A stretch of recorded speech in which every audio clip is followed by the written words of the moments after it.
Well, it's very similar to the advice I gave your mother about being happy. If you want to set aside time to think, you have to set aside time to think. And what happens is we get so busy doing stuff that we don't set time aside to just think. So one of the things I try to do is just set time aside to do nothing but think.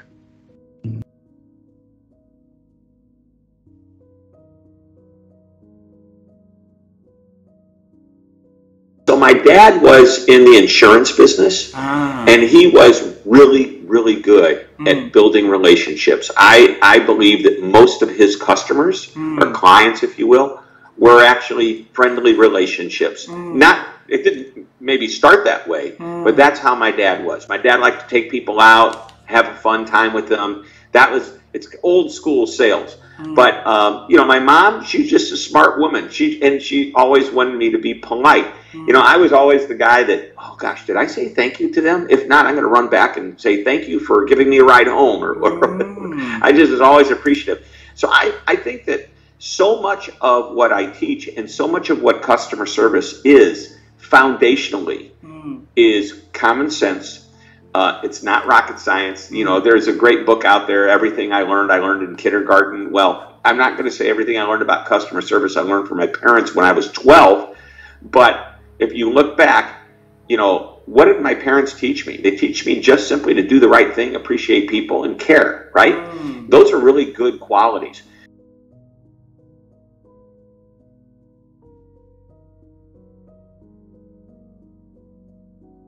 Sometimes we have to make hard decisions. It's a balance between being tough-minded and tender-hearted. And the genius is in the middle. You have to have a balance for both. But if you've got a set of values that help you drive those decisions, you can make peace with yourself. I like to ask myself 3 questions around when I'm making a decision. Did I do what I thought was right? Did I do my best? So did I do what I thought was right? Did I do my best? If the answer to both of those is yes, then take a deep breath and make peace with your decision and move on. Wow. But you have to think about, did I do what was right? And that takes a lot of examination. Did I have the right information? Why do I believe what I believe? Brené Brown, I don't know if you know any of her work at all, but she has a great saying, in the absence of facts and data, we make up stories. And then those stories become our truth. So one of the things we have to do when we're making, a right decision is, do we have all of the information? And do I really believe this? Why do I believe what I believe?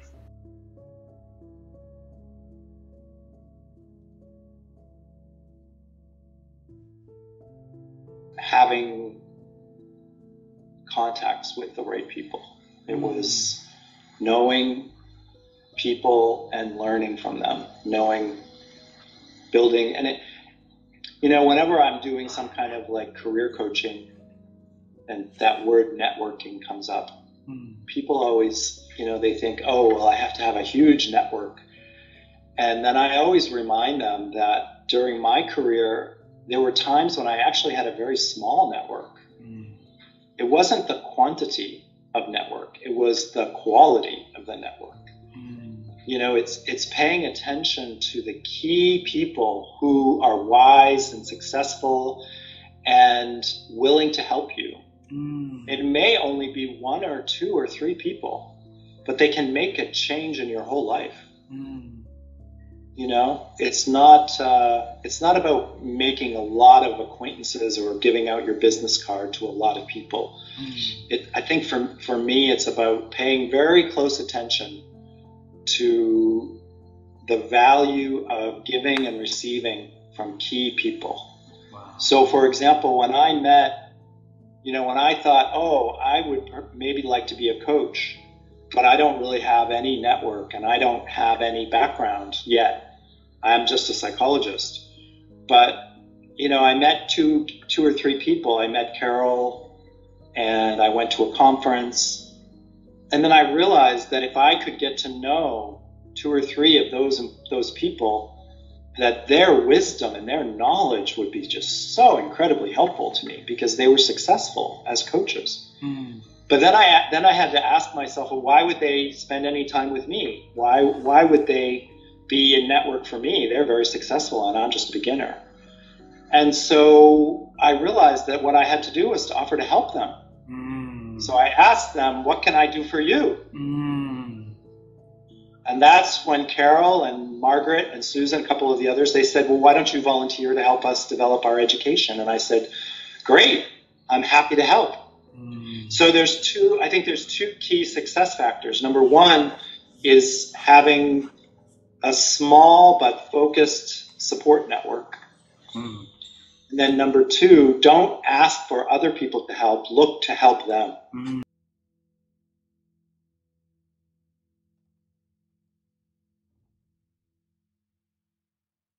Hedonic treadmill is what it's called. Okay.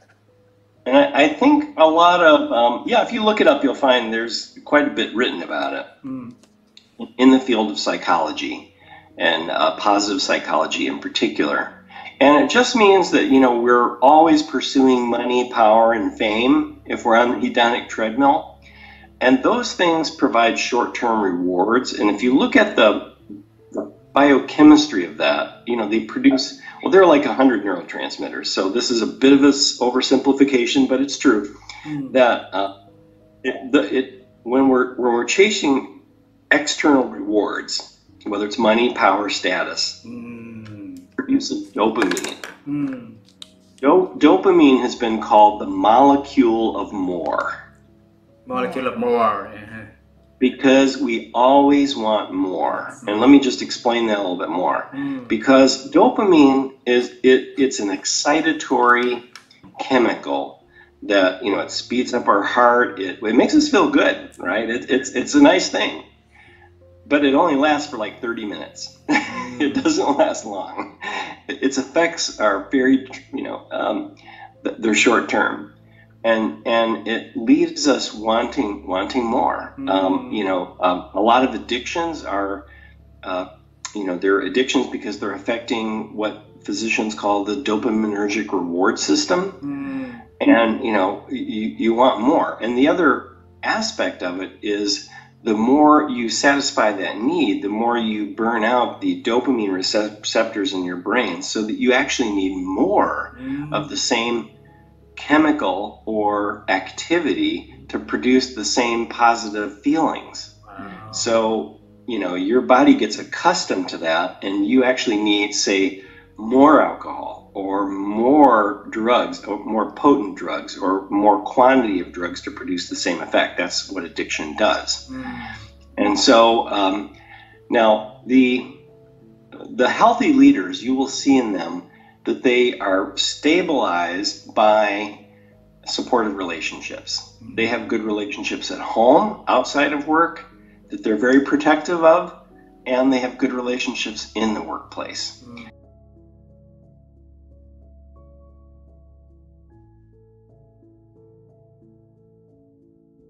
Sometimes people might think, oh, that sounds selfish to take care of yourself, or it sounds greedy to think of yourself first. It's not.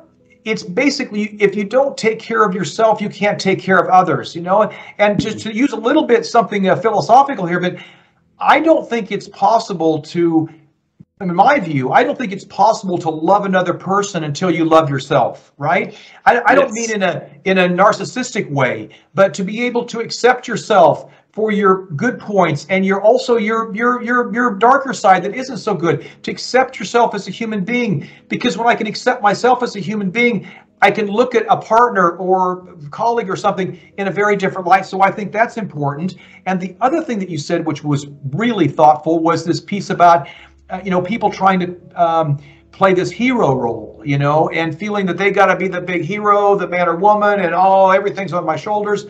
And I even opened the book with a story which was very profound for me. Going back to this very young man, I was 8 or 9 years old, and very briefly, we'd be sitting around the dinner table, and there'd be a door, ring at the doorbell, it'd be raining outside. I'd go open the door, it's raining, it's dark, and there'd be a huge man standing in the doorway. And he'd say, "Is Coach home?" And I'd think, what? I just kind of stand there. I'm thinking, what's this guy doing at our door? It's nighttime. We're having dinner at the family. And he'd say again, "Is Coach home?" And I'd run back to my dad and said, "Dad, there's a guy out there standing in the rain, and he's asking for Coach," which was with my dad's name. He was Coach Nornberg. So my dad would go to the door, take the guy in the living room. My mom would put on a pot of coffee, and I could kind of hear some, maybe some tough conversation or some crying. Somebody was really in pain there. Mom would always push us upstairs and say, "Get out of here." And then the next morning, I'd say to my dad, "Dad, who was that last night, down here?" And he goes, "Well, that was so-and-so." I go, I don't want to say any names. It happened several times. I said, that's so-and-so? I said, "That guy was all-state for you. He was first team all-state. He was all-conference. He was a captain of your team. He didn't look so good last night." Mm-hmm. And my dad said something to me. He said, "Life will give us things that sometimes are too much to handle. And some of us will take it out on other people, get aggressive. Some people will drown it in the drink. They will drink to forget that pain. And other people will just raise their hand and say, 'It's too much for me. I need help.'" And Marshall Goldsmith, who wrote the foreword in my book, he's a big believer in this too. He is, if not the best coach in the world. He'll raise his hand and say, "I need help."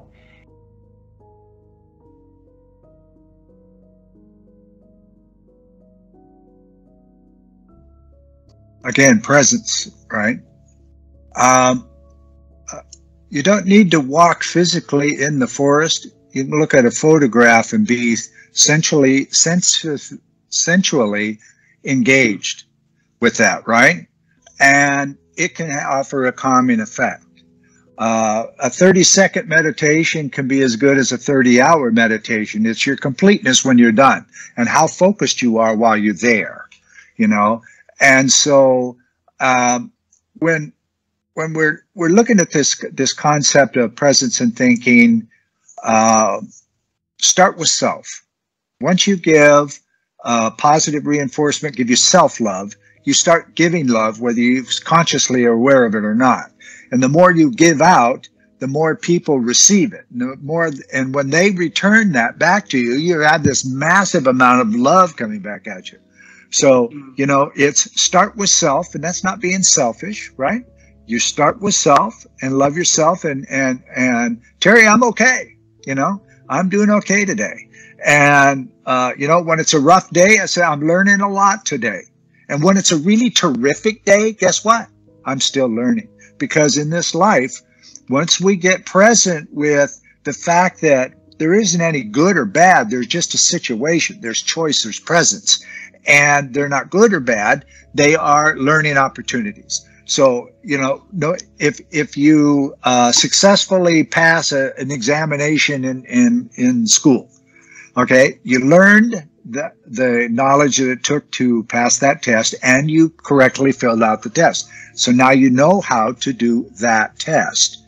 The same thing is when you try something in your business or whatever that you're working on, and in old terms, you failed at it. Great. That's a super learning experience. There's nothing wrong with failure, okay? It's when you quit and go home and don't do anything else. That's really when you've stopped to exist. It's like the flower. It's gorgeous until it begins to, it's reached its maturity, and then it starts to die, right? We just don't go to the die part. We keep going. We change physically, but we keep going.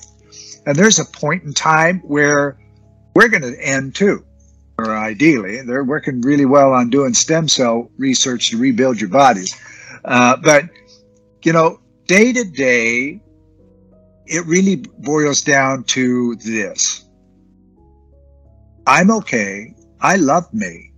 And I love those around me. There's an indigenous universal word. It's 3 syllables. Ta-hesh-da.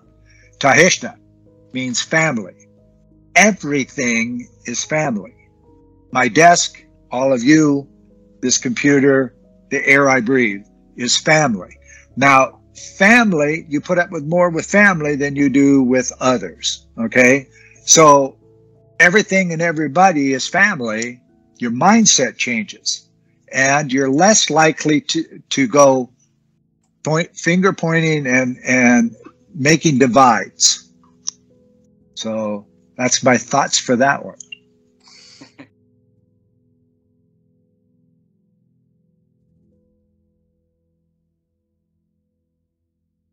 And the answer is, yeah, I was out of it in that one big domain, emotions. And what I've learned since then, and continually learn, especially in the last 20 years, is that emotions can be the most enabling thing of human happiness if they are managed and if you understand the power and you take ownership of what's going on inside of you. Speed of digital advancement is going to be very, very fast.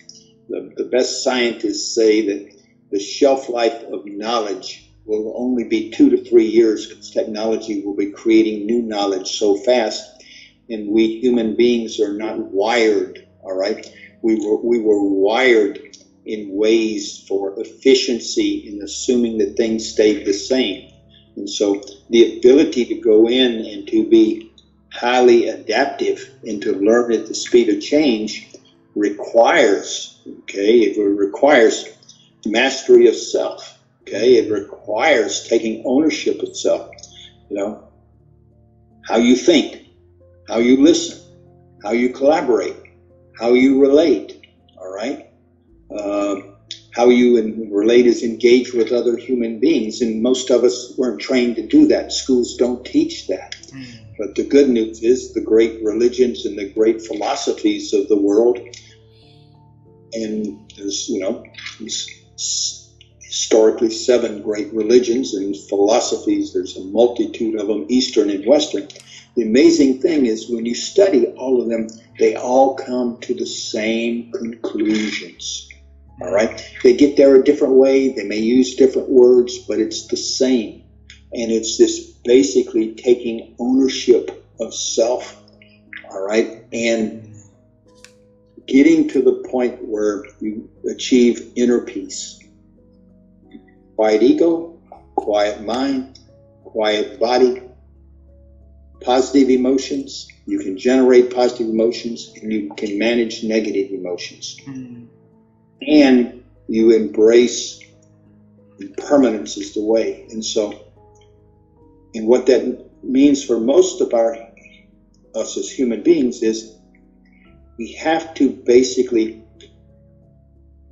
release or we need a new story of what it means to be smart in the world.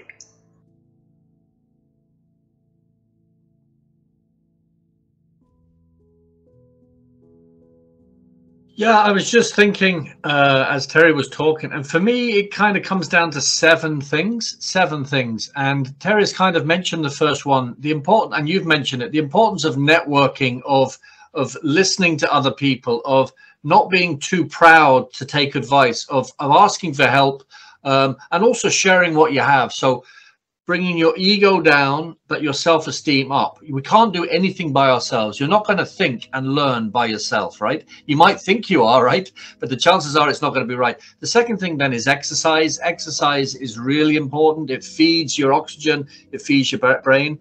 The third thing then is creativity. I force myself to write. I know Terry's written many more books than me, but I write a lot of training programs, and I really consciously force my brain I push it, right? To think about the next concept, to think about how can I explain things, which helps build the neurotransmitters. The fourth thing then is laughing, having fun, laughing, right? But laughing actually for me, it takes away the wrong intensity and brings us back to ourselves. I think it feeds our ability to think more clearly. The next one then is self-love, and things like there's an acronym, HALT. Try not to allow yourself to get too hungry, angry, lonely, or tired, right? And so make sure you feed yourself well. Don't allow yourself to build resentments about people. Don't do things by yourself. That's loneliness. And don't allow yourself to get too tired. You need sleep, which is the 6th one. And then finally, for me, it's about growth mindset. It's about challenging myself and being open-minded and willing and self-honest, that the only way you can really grow is if you change. And to change, you have to go through a journey. You know, you can't just stay under your duvet and bed all day. You know, you might think you can, but you have to do difficult things sometimes, you know, to get a better sense of who you are. And then you can think next time, well, I can do it. So for me, it's those 7 things.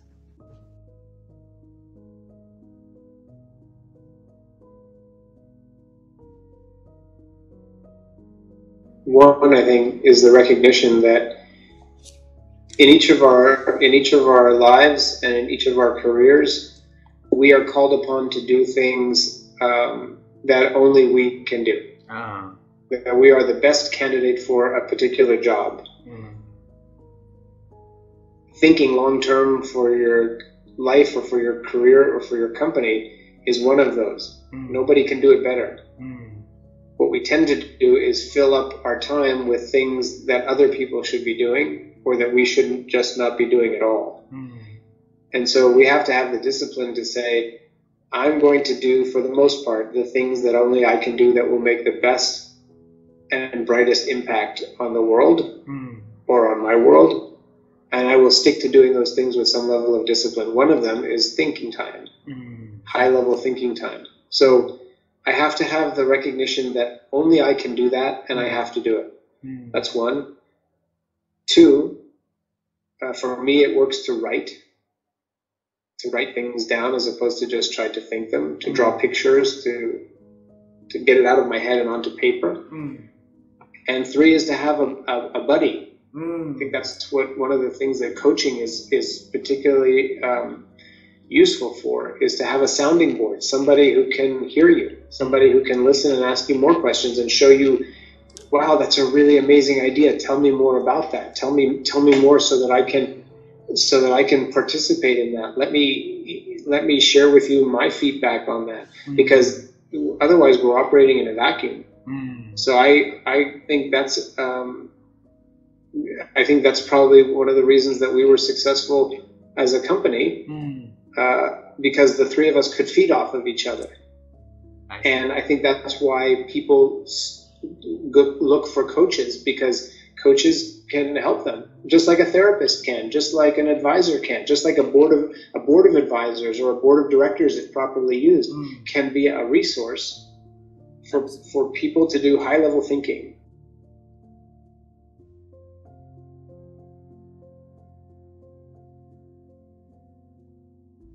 I have a device, that has recently changed my life. I've been a lifelong journaler.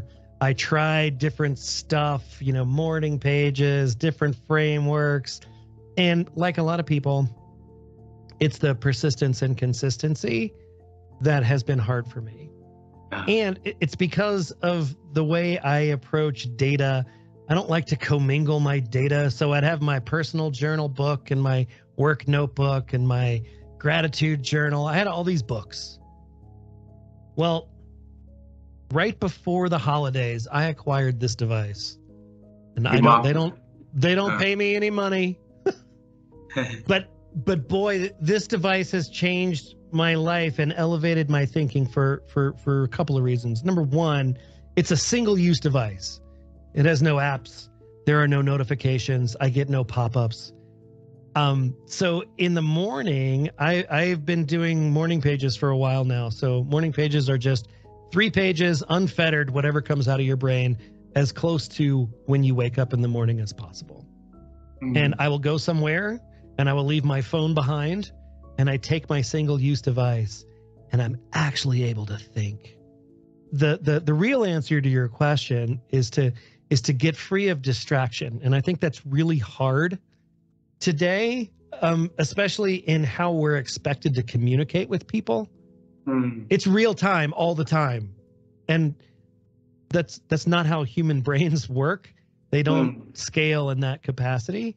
So at SkyTeam, we've cut deals. Like I block time on my calendar. If it says block, I'm probably not going to respond to your Slack, right? Yeah. I had a guest on my show who talked about this concept of what he called a Zen day. which I have taken on, and I will block once a month a day, full day during the week. One full day. One full day that I'm not doing work unless I choose to do so. My objective of the Zen day is to take stock of the period that has just passed, so the last month or whatever, however long it's been, and to plan for the one that's upcoming. Beautiful. And to do that in a distraction-free, expectation-free environment, it's allowed me to reconnect with deeper thinking. Because I agree with you, that thinking is not hip. It's on the decline. And I think that's a lot of that is just environmental. It's hard to think deeply when, you know, your text alert is going off and you're getting a Slack message and you just got 4 new emails and somebody Facebooked you or Snap tweeted you, whatever the kids are using today, right? It's just too much. Yeah. And you never get into a flow state. Yeah. And for me, to be able to do that is so valuable, but I can't even do it in this room. It's too distracting for me. I'm too lured by the slickness of the internet. I just want to know what's going on. But I pick up my distraction-free device and I'll go sit on the deck, or I'll go down to the coffee shop and I'll leave my phone here. People will be okay if they can't get a hold of me for the next hour and a half. It'll be fine.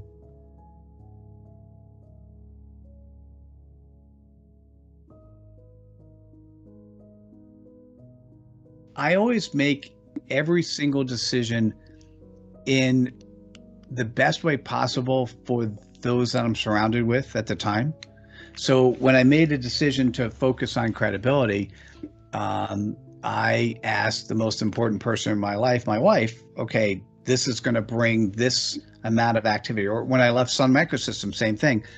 I asked the most important person in my life, hey, and she was pregnant at the time, do you mind if this is something I do? I feel the need, right? So part of it is recognizing the potential of what may happen, you know, if you try it.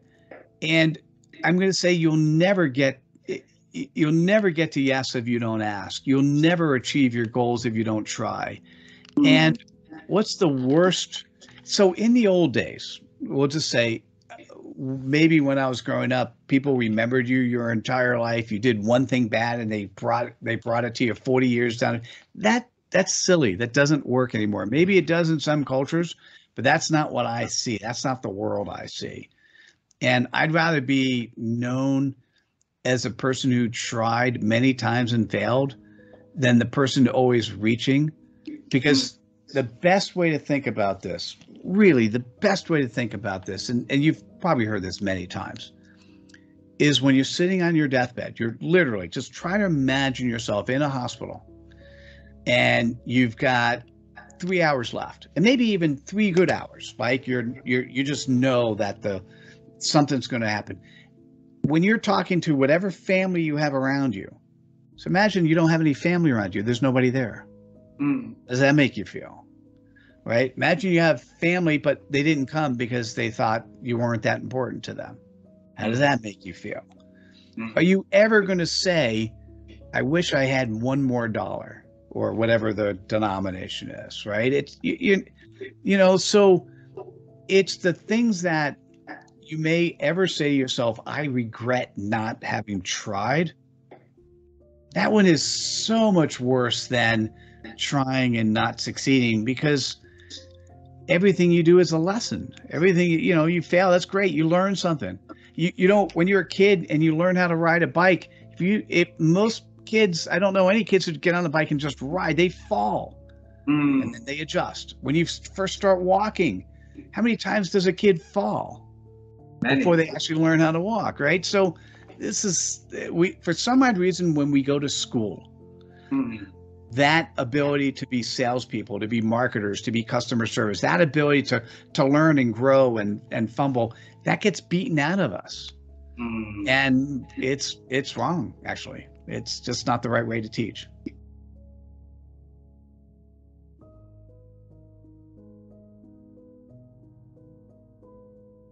I think for me, it was the realization that I can't fix this with this. Oh. You know, this is why I feel the way I feel. This is why I think the way I think. It's all been driven into here.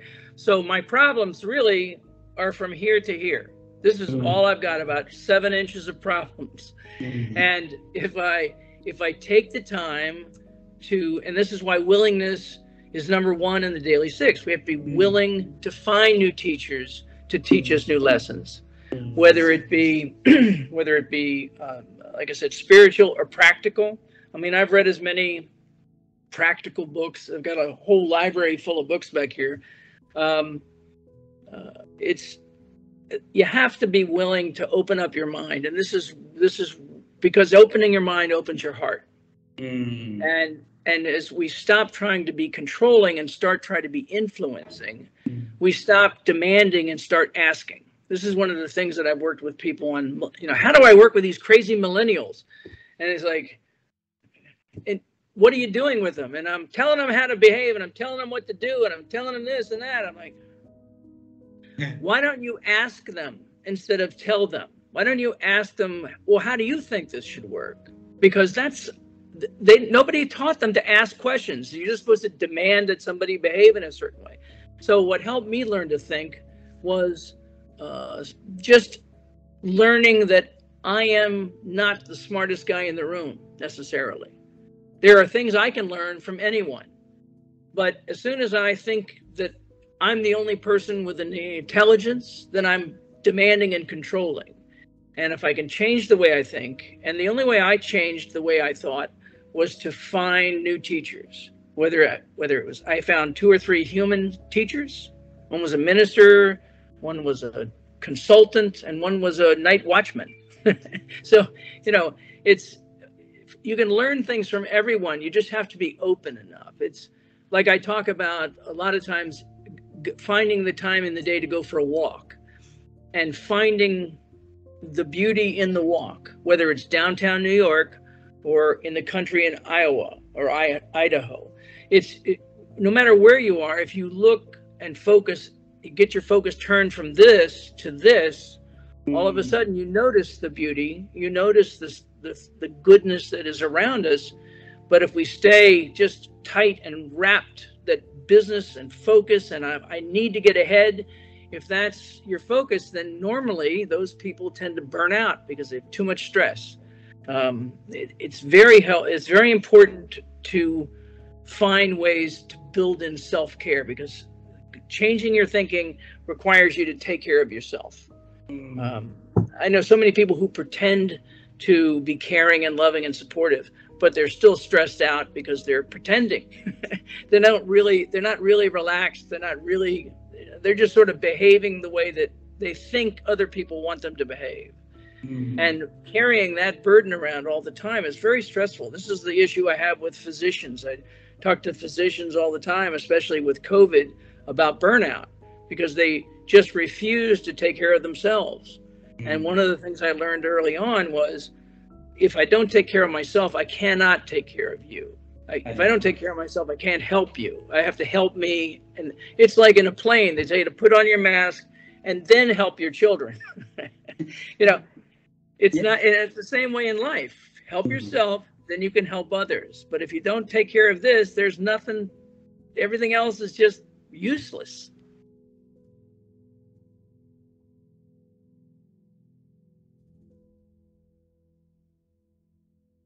Wonderful question. It's one of the questions that I love, by the way, answering, because I've been thinking a lot myself about how to become a better thinker, a strategic thinker, because that's what I normally do as well with the teams. So I tell you my secret sauce. I don't know whether it's a secret sauce, but the best thinking happens to me when I don't do any work. So, but primarily when I do walking. So for me, walking has been an incredible opportunity for thinking more strategic about things.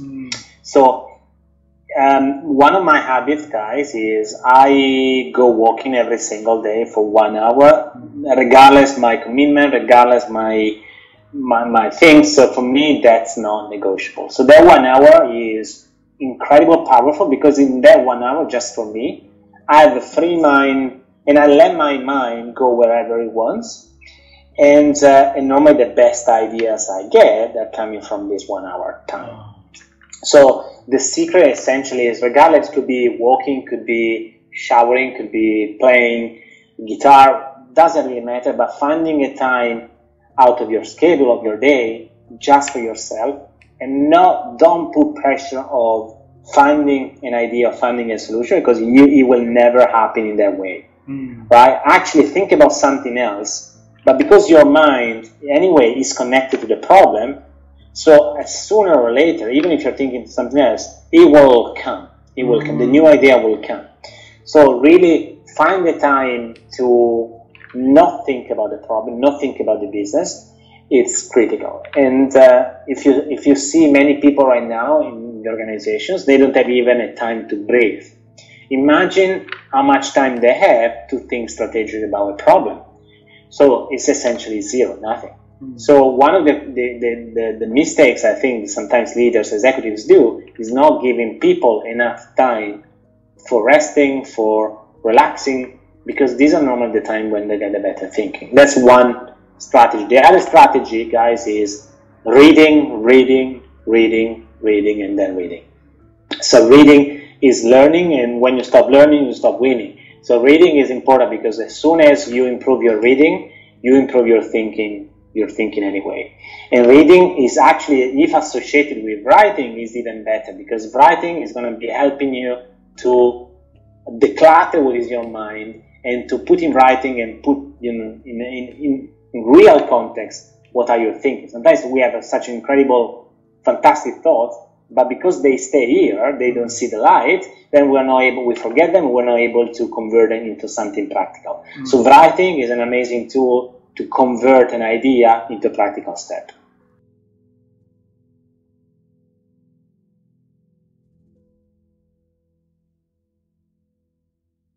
Yeah, I'm lucky in that I made a career in the world of ideas. And so sifting through them all and figuring out which one to execute on fastest isn't necessarily something I have to do all that often. The metric that I use for ideas is I invest in the ones that won't leave me alone, right? So I'm reading a lot, watching a lot, learning a lot at all times, ideas. And some of them you're fascinated with for a day or two, and then you have a new idea. Okay, well, that one probably wasn't all that worthwhile. Some of them grab you and they don't leave you alone, and you just kind of keep coming back to them. And after a while, you just have to sort of invest in them. So I said before that Leading from Anywhere is my fourth book. Technically, it's my fifth. In the summer of 2019, just before the pandemic, I had an idea that wouldn't leave me alone, and I couldn't even convince most publishers to run with the idea. And so because it wouldn't leave me alone, I just decided to write it. Like, I have to write this thing to figure out what it is, and maybe then it'll leave me alone. It still hasn't, by the way. It still hasn't left me alone. What we ended up doing is selling it to Audible, and we did it as a project exclusive. Pick a fight. So sometimes I like to joke that I've written 4.5 books. But I bring that up as an example of the way that I know I've got an idea worthwhile is after several months, that idea still won't leave me alone. I still keep coming back to it. Then I'll go, okay, all right, there's something here, and we need to invest in it.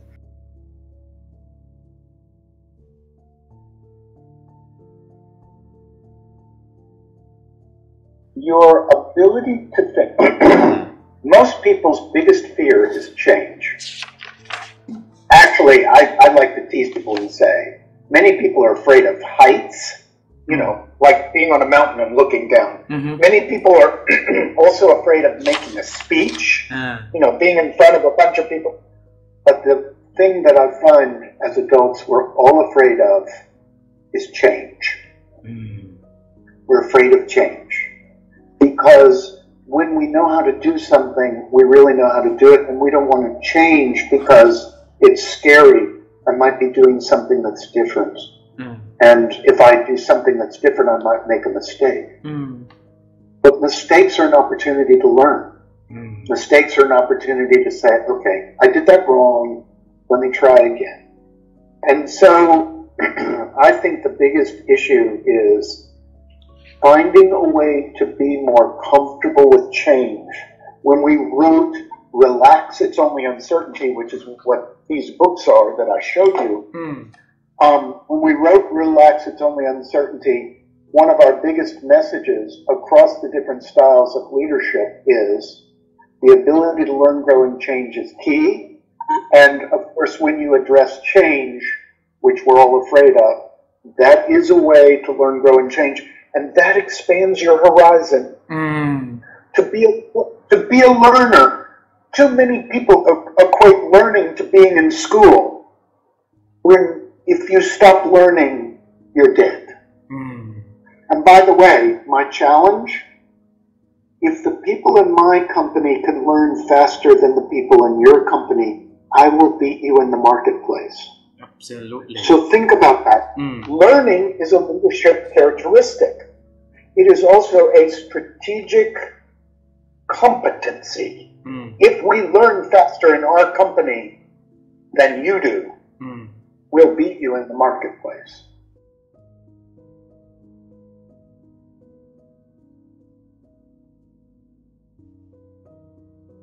How do I make myself think? Yes. Do you know, there's a really interesting fellow, I'll send his name on to you. He's a Hollywood producer. I can't remember his name straight away, but he has a brilliant video. I'll send it to you. Sure, please. But what he does, and he's done it since he left school, is that he meets a different person for 20 minutes every day. And it doesn't matter, it's a bit like what you're doing, it doesn't matter what they're doing, he just meets them and talks to them. Every day he does that, and he has learned so much from being open to people. You know, for a short period of time, every single day. It's kind of like a practice he has. I'd say to his name, I had it as part of my course. But I think, even what we're doing now, what happens is, once you begin to talk to people, things happen in your brain that just open up avenues that won't open if you don't talk to people. It's just as simple as that. So sometimes what you got to do is you've got to talk to similar-minded people about creating things or doing things, but also you have to be able to talk to anybody. And if they're negative, and just what are you negative about, what is it, etc. You don't have to stay with it all the time, but that you understand them a little bit. But also, by you listening to that person, they might act, if you really listen to somebody, they might actually change their thinking themselves by you listening to them. Because they get a chance to let it out, and then they hear it, not in a very angry way, but they just hear it because you're listening to them. You're not arguing with them, you're listening to them. It's a different concept. And I would think a lot of our capabilities, we just forget about them because we just don't let ourselves hear other people or hear ourselves talking to other people. Even now when I'm talking to you, I'm getting ideas that I didn't have a half an hour ago. You know, it's great. And you know what? I have a terrible habit. And I used to do it a lot, but I don't do it so much now because I don't travel so much. I used to love getting into a taxi and talking to the person driving the taxi. Some people don't like doing that. I love doing that because I will always ask them about their background, where they're from, what they do. And I've never met as many interesting people going to meetings as I've met taxi people driving me to the meeting. They're often far more interesting than the people at the meetings because they've come there in so many different ways. You know, it's great.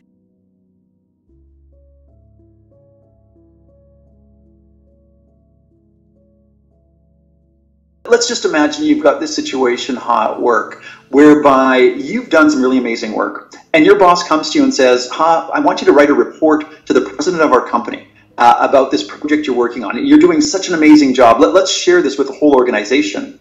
So you write your report, maybe you're 95% finished with your report, and you take it to your boss and you say, hey, I think I'm ready. We're almost set to send this off to the president.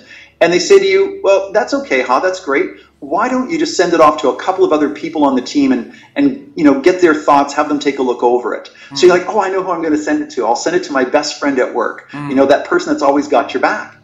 And your boss says, that's a good idea, but why don't you send it off to one other person as well? Why don't you maybe send it to somebody that you don't get along with so well?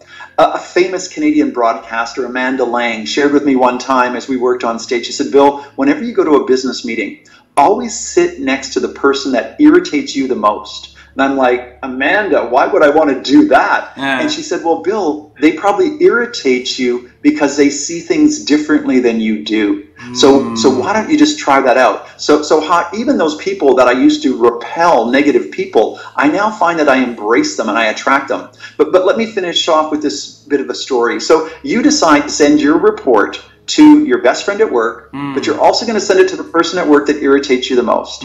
Now, 20 minutes after you send that email with the report attached, you get an email back from the person at work that irritates you the most. And here's how the email reads. Ha, I got your report. I read your proposal. I found a few mistakes. I've got a couple of ideas to make it better. I'm going to stop by your desk tomorrow afternoon at 3 o'clock. And you go, you figures, you know, like you were just looking through my report to find mistakes. You have a couple of ideas. You want to take credit for my idea. This is not going to go well. Maybe tomorrow at 3 o'clock, maybe I have a dentist appointment because I've got a sore tooth. I'm going to skip out the afternoon at the office. 5 minutes after that, you get another email. This time it's from your best friend at work. And here's how this email reads, Ha, I got your report. I read your presentation. I found a few mistakes. I've got a couple of ideas to make it better. I'm going to stop by your desk tomorrow afternoon at 3 o'clock. What do you say to yourself at that moment in time? Oh my goodness, it's your best friend at work. Thank you so much. How embarrassing would it have been if I sent that report to the president and it had 3 mistakes? You've got ideas to make it better. Let's talk about this. This could be a really good thing. Now, pause for a moment though, and what did you notice about the 2 email? Same. Identical, right? But it's our mindset. What did we focus on? When it's somebody at work that irritates us, our mind goes to the negative side and says, you're just trying to make me look bad. You want to take credit for my work. But when it's our best friend, we go, thank you so much. So I just challenge people to really practice that aspect of positivity. Take a moment, rewind, maybe play it slower, but play it from another perspective and see what can you learn about that conversation? What can you learn about that interaction? If it didn't go well, what did you contribute to that? And what could you do differently the next time around so that it does go well and it is a positive experience? Wow.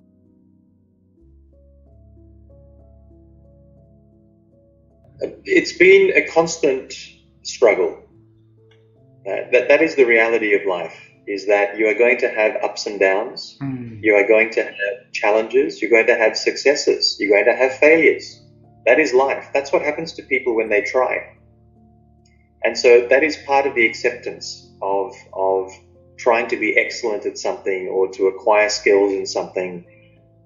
The key thing for me, is that when we go through this process of changing our mind, adjusting our mind, if we are clear on our vision, our purpose, all these obstacles and challenges, they're just another thing that we need to overcome. It's just another opportunity for me to grow. And in fact, this was a big lesson for me in my life recently, which is I always used to think that happiness was the outcome that I'm trying to achieve for myself and other people. Happiness for me is not the outcome. Happiness for me is a outcome, but actually growth is the thing that is more important. And when I focus on growth, sometimes that growth is hard, sometimes that growth is easy, sometimes that growth makes me sad, sometimes that growth makes me happy. But I'm still growing. I'm still heading in this direction, that I want to be moving in. So what I know about happiness, I'd love to get your thoughts on this, because I know the Vietnamese population are one of the happiest people, right, in the world. But there's also this element of happiness is transient, right? It's between 2 periods of sadness, right?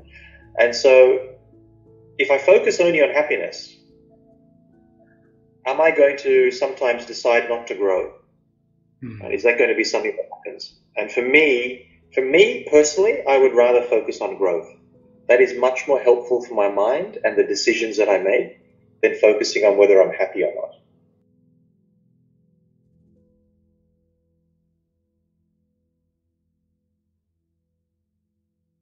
the problem with this thinking that if you make a good decision, you're going to get a good outcome. It doesn't always work like that. Sometimes you make great decisions and you get bad outcomes. So what's really important to understand is, as long as you make lots of good decisions, but the outcome doesn't always appear when you want it to appear. That's the most important thing.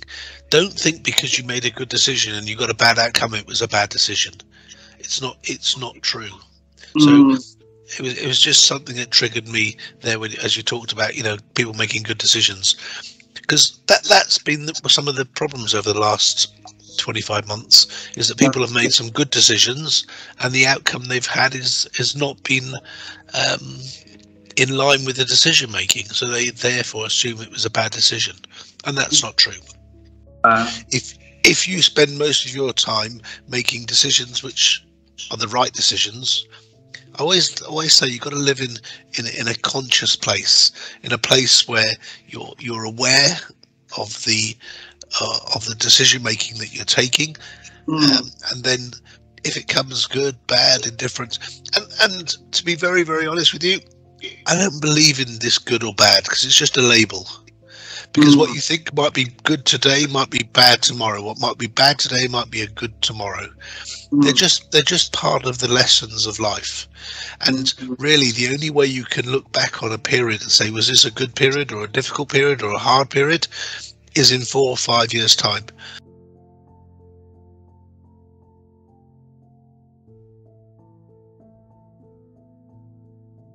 There was a quote that still resonates with me, but it kind of became my anchor. I watched one of the newer Rocky movies, and it was probably in the mid 2000s or something like that. It was one of the newer ones. And the quote goes, "It's not about how hard you can hit, it's how hard you can get hit and keep moving forward." Which, when I heard that quote in the movie, it just like stuck with me, because it was so true. Like, there's things that happen that are going to knock you down in life, right? And it's so easy to fall into a limited state of belief and victim mentality, because our conditioning and programming is to keep us limited and trying to keep us in a victim mentality, which means, why did this happen to me, rather than why did this happen for me?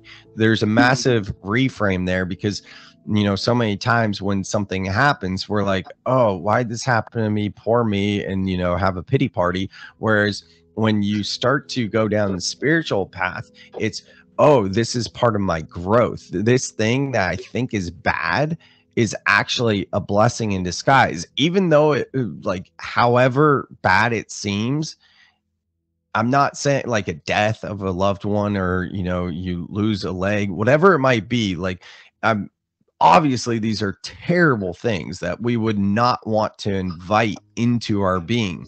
But if we just get caught in a cycle of negativity, then we're going to be in a feedback loop of just negative stuff. And quantum physics, so now I'm getting into stuff that I've learned through spirituality in recent years, but quantum physics proves that our outer world that we experience with our senses is a direct reflection of our inner world. And I've been working with plant and earth medicine so much, which really is a fast track to all of this, to experience firsthand that when I start to get in a negative feedback loop about anything, right now, all of a sudden, maybe it's interactions with people, clients, vendors, anything it might be, it's all that same type of energy. So I don't like that. No one wants to be in a state of whether it be stress, anxiety, fear, depression, anything like that we would label negative. No one wants that. So how do we overcome that? If quantum physics proves that the outer world we experience is a direct reflection of the inner world, easy. We go inside. And everything that we've always been taught about how the human experience works is about someday. It's about working towards something and trying to get somewhere. But the truth is, we only have one real moment, and that is this everlasting now moment right now. The past, sure, it exists in a different timeline. The future exists, but we can't really control the future, but we can control what happens right now. So if we're able to bring awareness to how our inner landscape actually feels through things like reflection, which could be something that Adyashanti talks about, which is porch gazing, a lost art of just sitting there and gazing out and just kind of falling into a reflection state. Not even meditation. Obviously, meditation is a great way to bring you back to awareness. We've talked about a few other things, whether it be connecting with the animal kingdom or journaling, even reading, any of these things that can slow down the human experience and bring you to the present moment so that you can bring awareness to your thought patterns.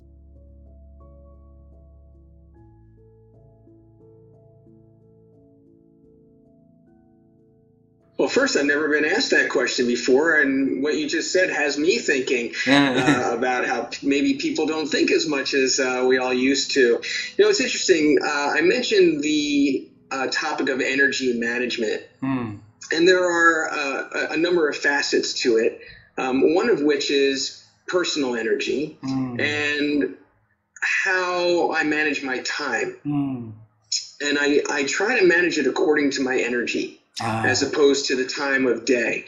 So when I am at my best, which is often in the morning, I make sure that I align the things that are most difficult in my day so that my brain power is most effective to achieve that. And that certainly has helped me a lot with my productivity. And then, you know, in being an entrepreneur, I've worked at home for the most part for some time. And so work and life are all blended. And at any given time in the day when I'm feeling fatigued, I certainly can't think straight 24/7. I recognize that I'm not being effective, and maybe it's time to go do laundry or take a walk, or whatever that might be. Those things still have to get done. So I encourage people to consider managing their time more based on their energy than time itself. Certainly for anyone who's an entrepreneur, and it's a luxury to a degree when you have some freedom in being an entrepreneur. That's part of the advantage, to be able to do that. And the other thing to your question, I make fun of myself in the sense that in knowing myself so well, I have this. I describe it as having man brain, with all due respect. And the fact is that I cannot do more than one thing at a time, not for a second. I don't know how anybody does, but I know this about myself, and it's very important that I not let myself get distracted, because the second, if my phone was ringing over here and you were talking, and it just took us a split second to go over there and say, well, who's calling me? I immediately am not hearing what you're saying. But the advantage of that is also that in thinking one thing at a time, I can get very, very focused, and I can go deep in thought. So it has its advantages, and it's important to know what your disadvantage is.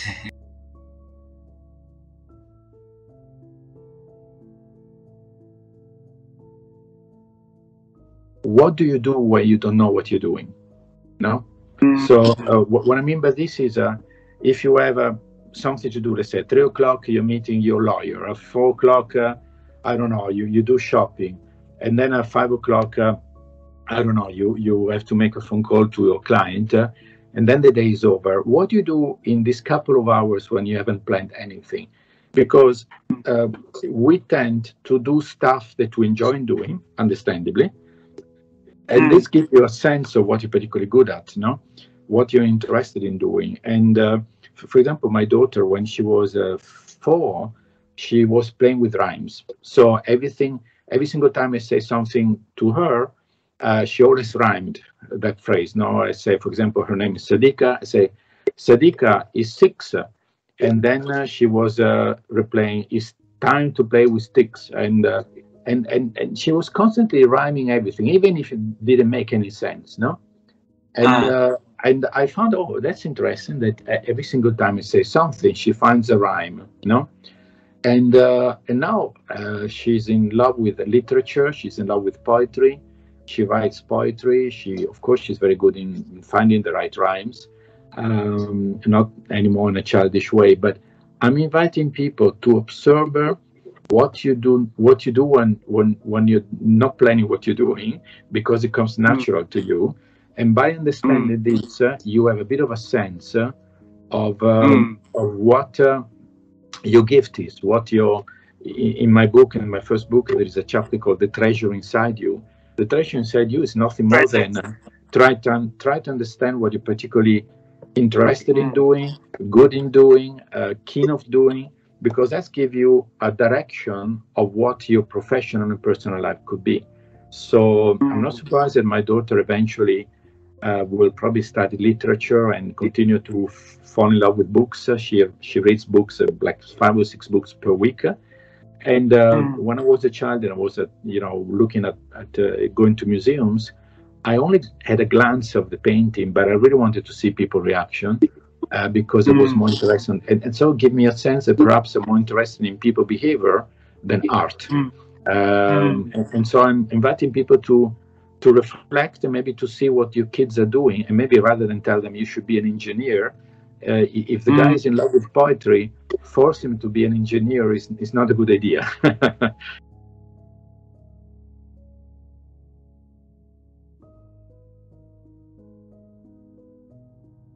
Really interesting. I'll pick up on the word you use, which is species. I think we're the only species that can go to the grave having not lived our potential. So there's something unique about human beings that animals don't have, which is the prefrontal cortex, which is our ability to think about thinking, think and plan and strategize and have obscure concepts.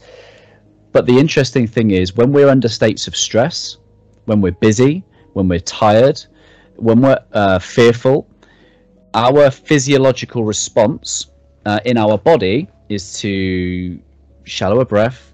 Our capillaries shrink, meaning that we get less blood and oxygen to the prefrontal cortex, meaning that when we are fearful, stressed, or angry, or whatever that might be, we become less human.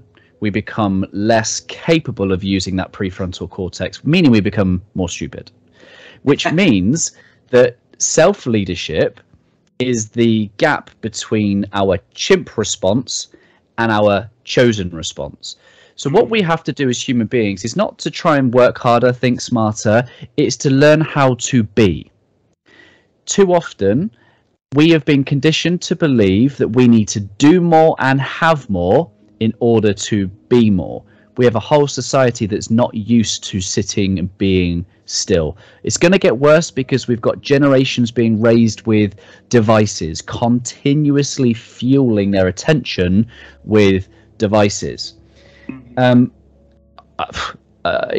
kettle, because sometimes I can be full on and and then one of the hardest things I've ever had to learn is how to meditate, how to learn how to be still, because there's wonderful research by the HeartMath Institute that says when we are still, when we allow our breathing to create coherence between the waves of our heart and the waves of our mind, when they are in harmony, it tells the body we're good. It tells the body to shut off the cortisol and the stress response so that it can do what it does best, which is about health, regeneration, recover, immune system, and all that good stuff. It creates peace within the heart. All is well. I have all that I need. I'm abundant. And in my mind, I am logical. I am rational. I am clear. So if we want to be better thinkers, we need to learn how to be. Learn how to be still, learn how to connect with ourselves, learn how to be in this moment, and to learn how to breathe, to create coherence within our heart and our mind and our body, and then we'll regain full access to the full capabilities of our mind, plus tap into the intuition of the heart, which is around receiving signals from the quantum field, which is our whole new level of topic.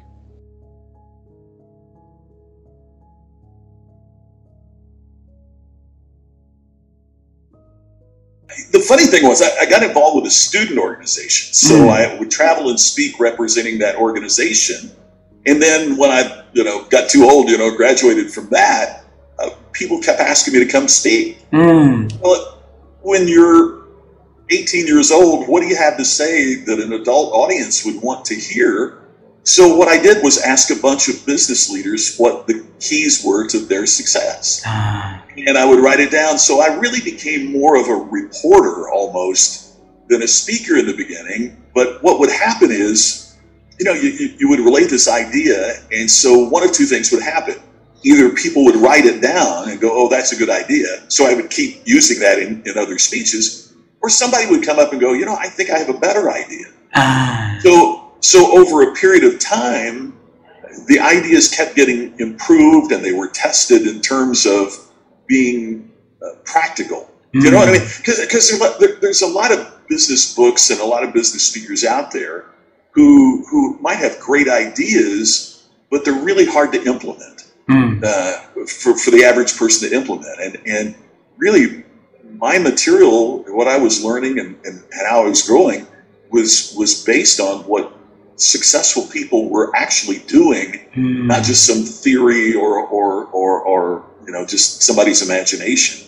So it wasn't that I really planned that, but I was very fortunate with it because I became a student of what worked. And so as I would travel, first off all over the United States and then later all over the world, I was able to gain these just great perspectives. Wow. And then, anybody would do the same. I think as you do that, then you start developing your own ideas about what works and what doesn't. And so that kind of led to the development of what I feel about customer experience and distinction and those areas that I write and speak about.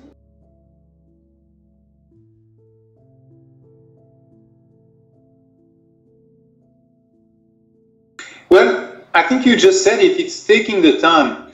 One of the reasons I really enjoyed, I didn't mention, I had the chance to work for the Center for Creative Leadership in the 90s, and I really enjoyed my time there.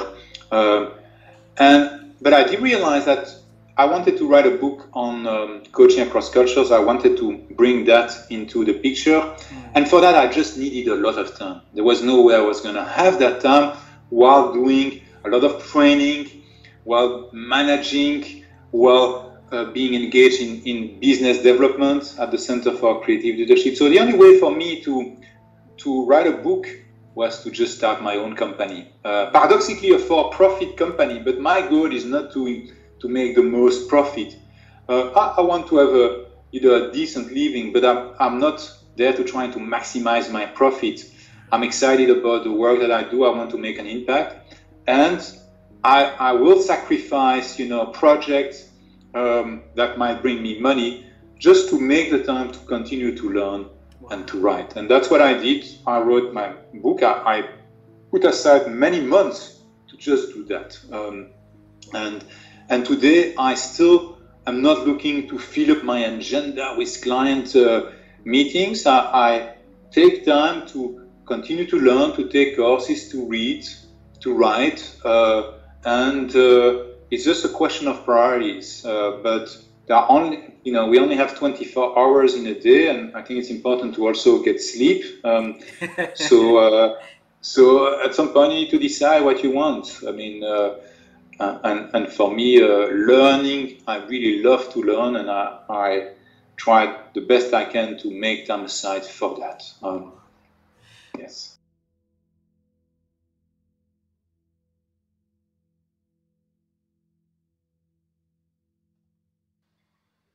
This is a powerful question you asked, because networks facilitate a different type of thinking.